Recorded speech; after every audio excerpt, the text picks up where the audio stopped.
All right, so just like we did for the fungi, we are going to go over the protists today.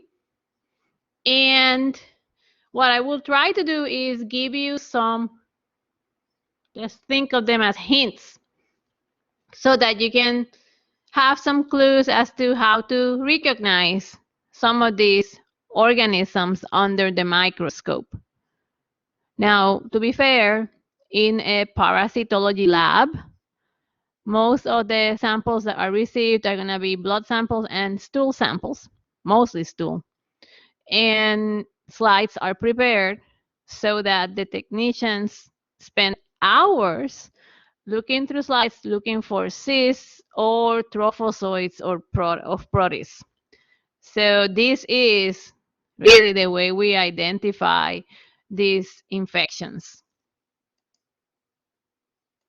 So we are going to start with Trichomonas vaginalis.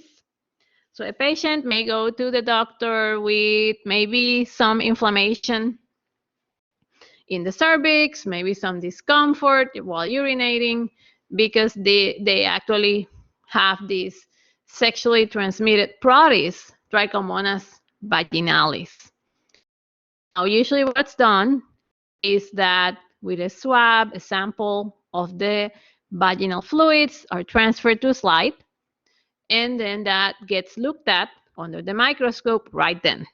So this is not something that may get transferred to a laboratory. Usually what we see is not going to be stained, and it's going to look something like this. But if you do stain them, you may be able to see easier some of the parts of Trichomonas vaginalis, where you have flagella. You also notice that there's one very large nuclei. And a lot of students refer to this as it has a leaf shape. Now remember that Trichomonas vaginalis, we learn in Unit 3, is a protist that does not make cysts. It only exists as a trophozoite.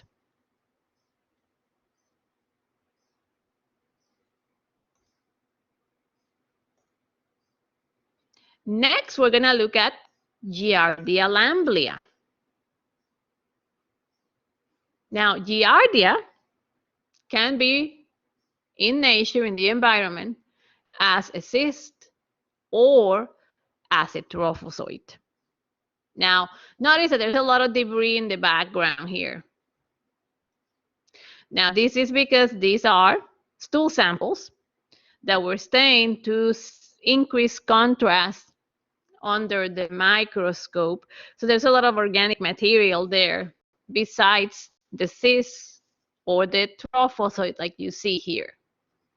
Now notice that there is a general shape difference between the cyst and the trophozoite. Trophozoite is more elongated, it's more tapered. And the trophozoite will be the one that has the flagellum, being that this is the vegetative state for this organism. The cyst has no motility structures, but both of them have some similarities where you will find the nuclei, where two of the nuclei are very large.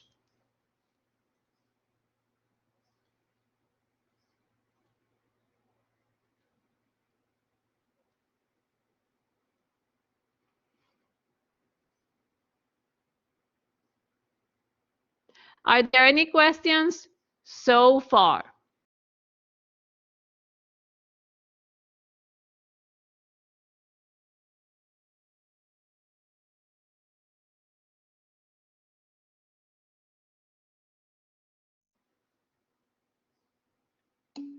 All right. So yes, the shape is a little similar to what we looked at in the trophozoite of Trichomonas, but Trichomonas, notice that it had the one large nucleus, and the Giardia had two. All right, next we're going to look at Entamoeba histolytica. It happens to be a parasitic amoeba, so it has that general amoeba shape that we all recognize, that is kind of like a big blob. Now, Entamoeba histolytica can be a trophozoite, and it can be a cyst. Notice that the cyst has a reduced shape, similar to what we just looked at with Giardia. It is more rounded, but you can still see the nucleus in the organism. Now, it is easier to identify this in stool as Entamoeba if you find both the nucleus and you have the trophozoites as well, so that you can then be 100% certain that that is what you're dealing with. Now, you notice that this very large nucleus, it doesn't matter whether it is not stained as you have here or stained, it's going to be very easy to see. Other things that you see internal almost look like there's circles inside of that cell. They actually have a lot of vacuoles, and they use those vacuoles basically to hold some food for later in the form of bacteria, sometimes yeast. Now, next we have Balantidium coli. This one is a ciliate, so you should expect there to be cilia around the trophozoite. You can see them here and here. But there will be no cilia on the cyst, being that the cyst is not moving. Only the trophozoites can. Now, it is very easy to differentiate Balantidium from other protists because of the shape of its nucleus, where we say that it's got a kidney shape to it. It doesn't matter if you're looking at the trophozoite or if you're looking at the cyst, you're still going to see that kidney-shaped nuclei.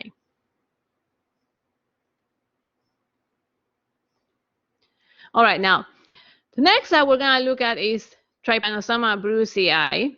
You remember we talked about this when we were discussing that African sleeping disease. Now, this is not going to be a stool sample because these alveolates are going to be just swimming around in your bloodstream. So you see some red blood cells. But around those red blood cells, you're going to have the organisms. Notice that they have this irregular shape to them. They do have central nuclei, and even though it's very hard to see, there's actually a little flagella that projects out of one end.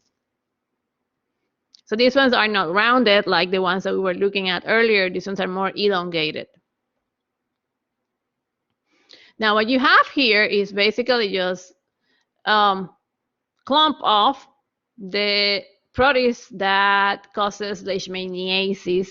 This specific one is Leishmania donovani, and this one is actually one of those that can cause that damage with the horrible lesions in the nose and the soft tissue and the hands of those that get bitten by the sandflies that carry leishmania. Now, what we see usually is going to be that they are in clusters like this. Usually you're going to have some sort of biopsy or maybe a tissue scraping that gets placed on a slide. And you're going to be, in this case, it was stained so that you could actually have better contrast. And when you have something like this in combination with that lesion described as a symptom, then you're going to be more likely to say that you're dealing with leishmania and not something else. Now, we're going back to a stool sample. That's why you have all this extra material everywhere. Notice how tiny, they are so tiny. These protists, this is Cryptosporidium parvum. So basically what you have here is what we will be looking at mostly in the laboratory on the left-hand side.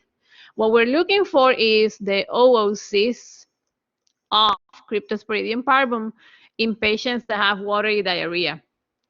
And if you were to stain the sample, it makes it a little easier to see. You see these, I always like to think of them as discs, these shapes. These are the oocysts. Notice that a portion of the oocyst tends to be a little darker than the rest. That's where you have most of the material for that organism before it emerges from the oocyst.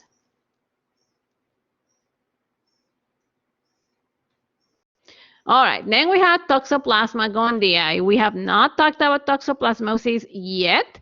We will do so eventually in the diseases by body systems chapters. Now, what we need to think about here is this is something that we can probably find in fecal matter of some cats. Those that become infected came in contact with cat or maybe soil that had cat feces at some point.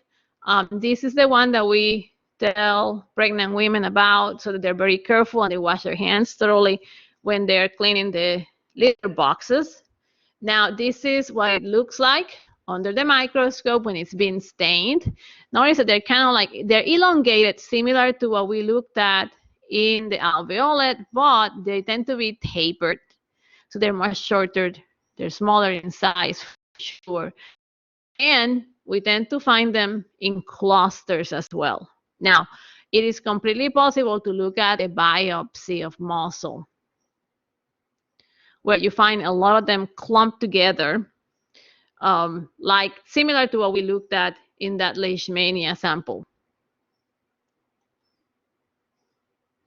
All right, now we're back to red blood cells. This is what all these nice poofy clouds are.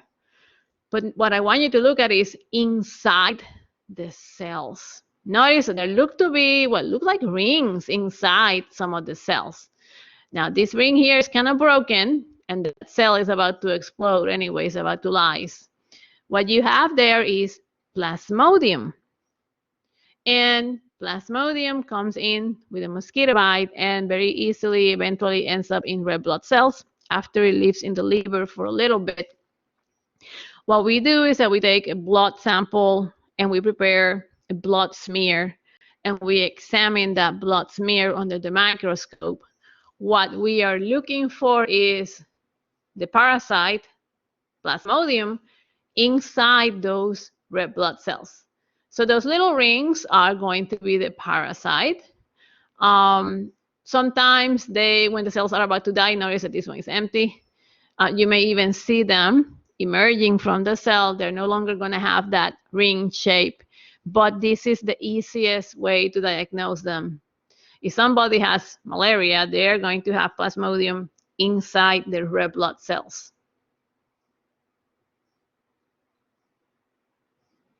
Now, we don't know which type of Plasmodium it is, by the way, from looking at the red blood cells. We just know that it's Plasmodium. It could be falciparum. It could be Plasmodium malaria. It could be Plasmodium ovale. The treatment is going to be the same regardless. But just know that if you wanted to know which type of Plasmodium it is, then further testing has to happen, usually in the form of something like a PCR. Are there any questions?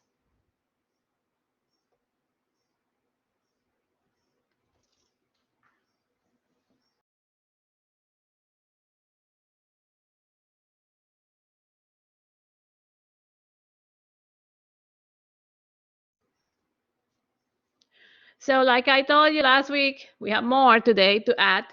So the lab assessment is going to be basically just testing you on the recognition of some of these organisms. It is just basically getting you ready to study for the last lab test for the unit 4, which is all about the eukaryotic parasites. Now, next Monday, we are going to look at the helminths. So in the helminths, remember, we're not going to have cysts and trophozoites. We're going to have adults. We're going to have eggs. We may have some larval stages to look at.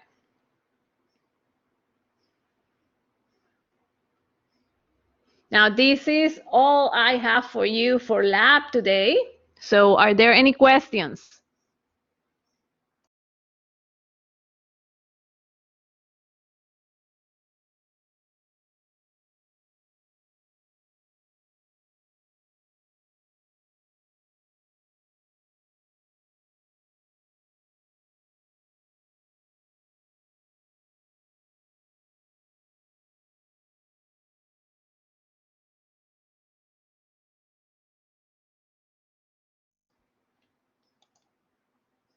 All right. Well, if I was you, I would try to get that lab assessment out of the way so that you don't forget to do it. And as a reminder, I sent an email because I always have to do this because I get emails the day after the fact. Um, so today is the last day to withdraw with a W. So just know that. I hate it when the next day at like 7 a.m. I get an email. Oh, I missed the deadline. I'm like, there's nothing I can do about it. You may have to contact somebody else, somebody that actually has some push because those dates are not set by me. They're set by the college.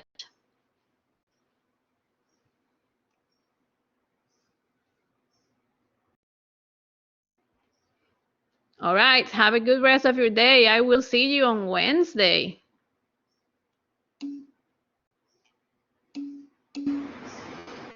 Now everyone's gonna go clean the urine out of their attics and whatever. No, don't worry. It should be okay.